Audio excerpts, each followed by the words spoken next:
Hello and welcome to Where the Living Room Used to Be, a podcast about Rhode Island's music scene.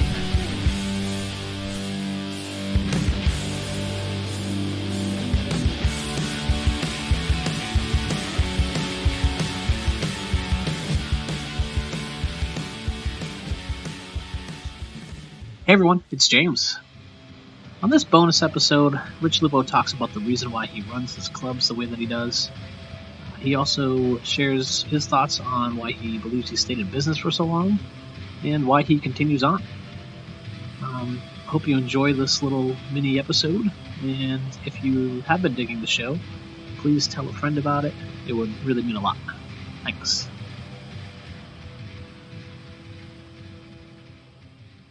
I wanted to ask you, what is the best piece of musical advice you've ever been given, from like a mentor or someone else that you may have worked with? Was there something that was kind of given to you, like bestowed upon you or whatever, told to you from someone else? Yeah. You know, when you said that, all I could think of was Lottie Laud, this guy, John Pedros from Pawtucket. And I guess I knew that I wanted to do something. I think I always knew I was going to end up in a business, so to speak, as opposed to grad school or, Yeah. And he gave out free hot dogs on Thursdays. Mm-hmm. And he just did all these crazy things. And he said, he always kept saying, it's a family. It's got to be a family to me. Uh-huh. He knew that I was really interested. Yeah. So I was just watching this guy run his business when I was 19, 20 years old. And he kind of was out talking to me about it and stuff because I really cared. Yeah. I think he was probably the biggest influence for me. But it was just that I think just about everything I do is for the customer in my head. Like we're setting up these seats like today. I said, no, you got to point the chair towards the band, not towards there. And you have to put the chair here because it's slightly better sound, and it's all about the customer. It's the experience of the customer has to be as good as possible. Yeah. And the stage has to be where the stage is here, because then the majority of the customers are that much closer to the artist. Yeah. Versus the stage in any other position in a room. It's completely centered on the happiness of the customer. Yeah. I think every decision I make is about what absolutely makes the customer happy. I know it's kind of a cliche, but it's every inch of space that you think about and everything you purchase. Yeah. And things you do. It has to be that. No, I mean, it definitely rings true. I know I'm not alone in it, but going to Lupo's too, like the size of that venue, but the closeness to the artist, like how it was the balcony that kind of wrapped around. I mean, I remember specifically seeing Fugazi, and it's a sold-out show of, 1,500 people, but feeling like I was right next to the band. It's simple, but like my friend Emerson Torrey, who built this club, we spent months. With the design of it. Over inches, arguing about the height of the stage, inches. Really? What seemed like the best thing, and it's very simple. It's a very simple place. Yeah. But it was that, it's like what's going to make them the happiest? Mm-hmm. Yeah. Is there some advice that you would share with others from your own experience of, running a club for 45 years? Well, there's that. Pay attention. Don't have any strict codes of how you think people should be, or how you think things should be. Be very careful not to think that something is going to work. Really really think about the downside, because it always happens. Oh, okay. And everything's always financially harder than you can imagine it to be. No such thing as a rose-colored glass. In this type of business? No. Look at the coronavirus. Yeah. It's always right around the corner. Yeah. Disaster is always right around the corner. Yeah, when you're relying on an audience to come into your club for not only the door, but for bar sales and everything like that, it can just be a very ever-changing thing. It can be a fickle thing. Yeah, you're really running a business. And I tell you, you can go out of business quickly. Yeah. But how do you feel that you haven't gone out of business? Just by constantly worrying. Really? I'm just always worrying about all the awful things that can happen. Yeah. I don't know. Well, we'll frame that as planning. So do you feel like you're an intelligent planner? Is that what, that you're just kind of looking at all the different variables? And I think I worry more than most people. Like you have some show and it just doesn't feel like, just some show isn't selling or something doesn't seem to fit or, I was watching a show Saturday here and I realized, and I'm not really a audiophile, but I knew that we had to add sound in this area of the room. Mm-hmm. And I could see the people weren't reacting exactly like the people on the other side of the room. We thought that was going on and we talked about it, but I was sitting there for about an hour and I said, oh my God, it's true. These people are not having the same joy as the people over there. Yeah. And that's what it is. They have the same sight lines. Yeah. Just different, but the same sight lines. Yeah, yeah. And I mean, and trying to catch that. And we've got to do that quickly. Yeah. Because those people aren't going to know why they're going to say, oh, it's a nice club and this and that. But people on the other side are more ecstatic about that night. Yeah. And you just got to always see what's wrong. Always try to feel it. Yeah. Has it become harder to run a business now with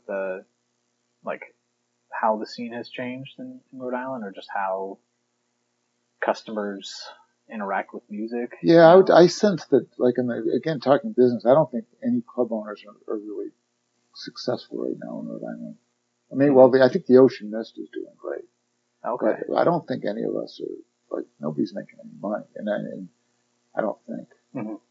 Really. And so it's hard. Yeah.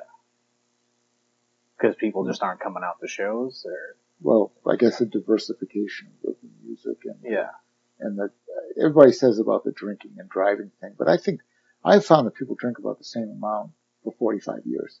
Yeah. If you took inflation, if you looked at it against inflation, I think it's the same. Really? And it's, at least for the clientele that we get. Yeah.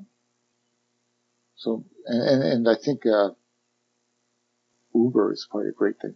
In the long run, that's a good thing for great, clubs, But you're probably also just competing with so many other forms of entertainment as well. As opposed to what it was in 75, you didn't have on-demand.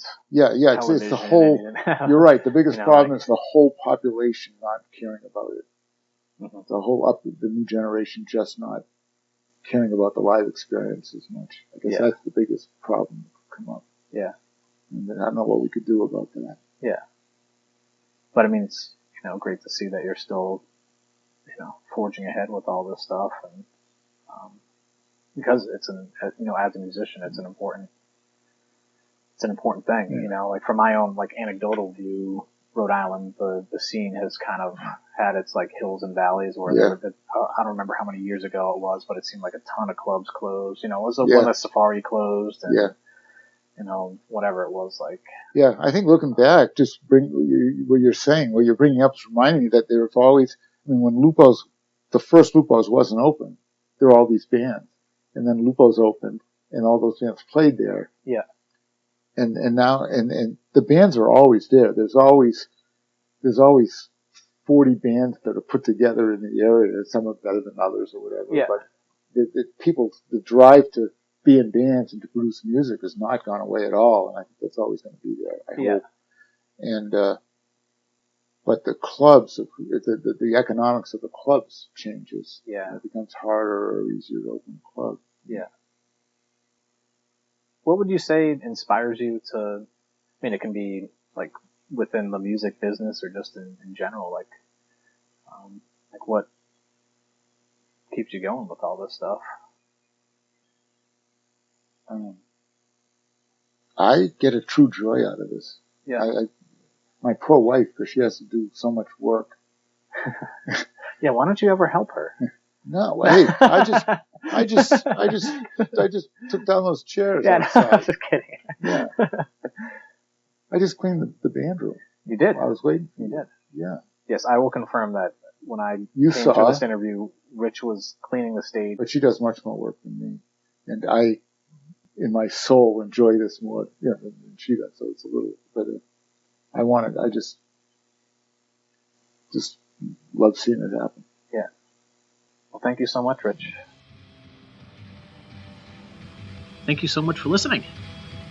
As you hopefully heard in the full pod, Rich shared a couple of the bands that he's been into more recently, and one of them being Deer Tick.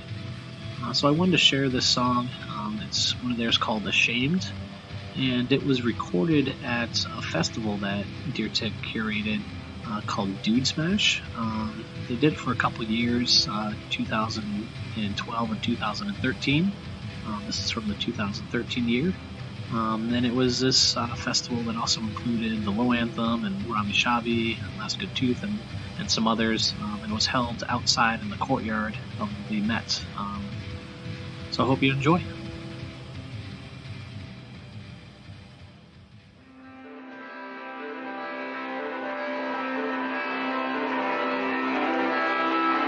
I am the boy your mother wants you to be, but I am broken soul with heels at my feet, and with your pierced lamb that shine on me. Oh, I should have been an angel, but I'm too dumb to speak. Oh, as she gets near, all the visions get clear. I'm kneeling weak, and I won't hurt you. If your eyes are wide, they got you feeling numbers.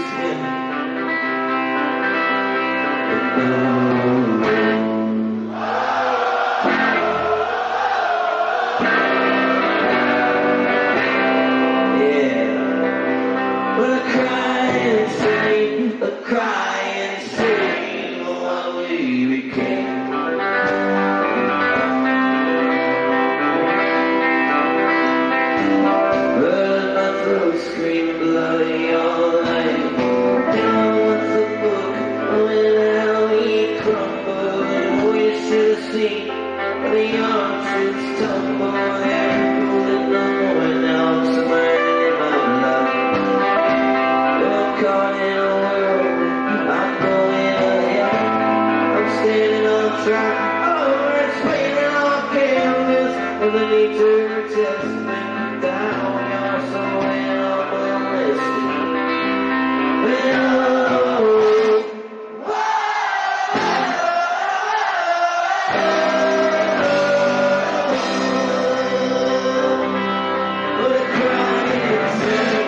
cry.